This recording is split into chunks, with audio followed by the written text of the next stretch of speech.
direct effect because under the UN ideas, they may think Taiwan is part of China, but the reality is that we are not under the governments of China at all.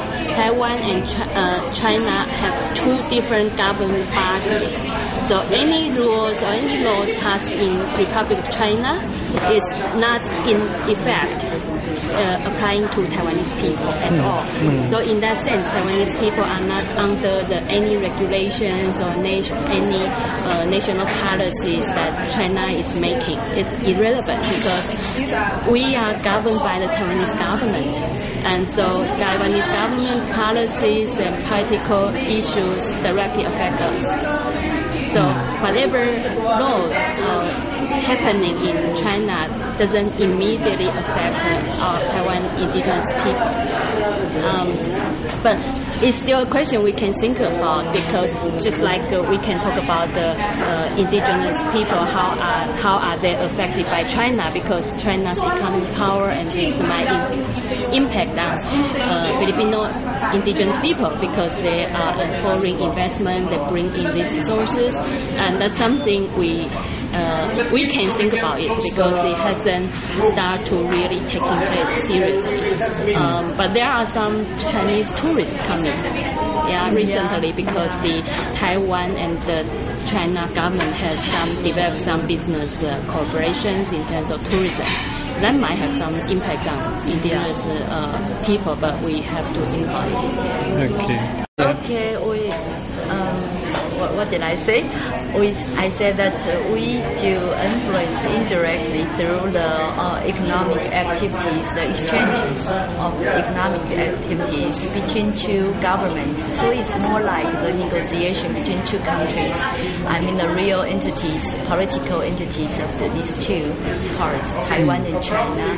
So we are influenced indirectly. So I think this kind of concept scheme should be put into not only indigenous was influenced, but also Taiwan citizens, all the Taiwan citizens was influenced by the global political situation and the economic situation. Just like what happened in Philippines, the foreign investment or the negotiation within WTO with American or with the United States or with China do have influence on us, on the agricultural part, and also on our some. But the directly political influences are still not yet. Just as what Jinu said, the regulations, any laws that passed in China would not have any influence, any effect on us because we have our own regulations, our laws.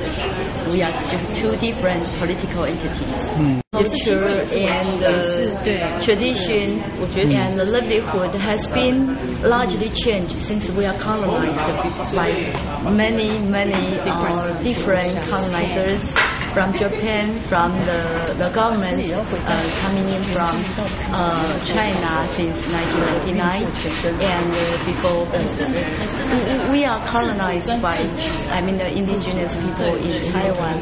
The culture has been a big issue that we changed a lot for the past 50 years or even past 100 years.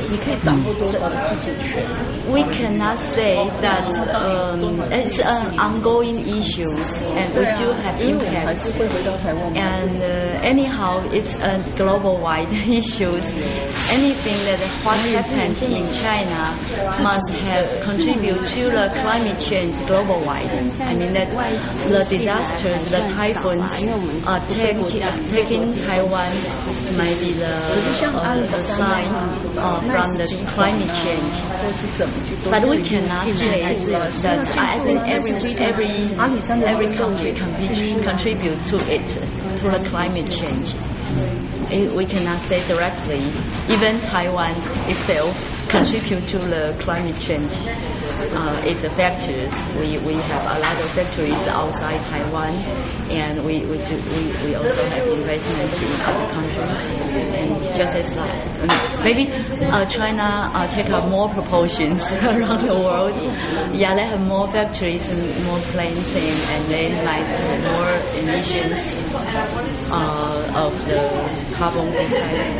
So I think, yeah, we still need to think more neatly and more detailedly about what's the relationship. Okay.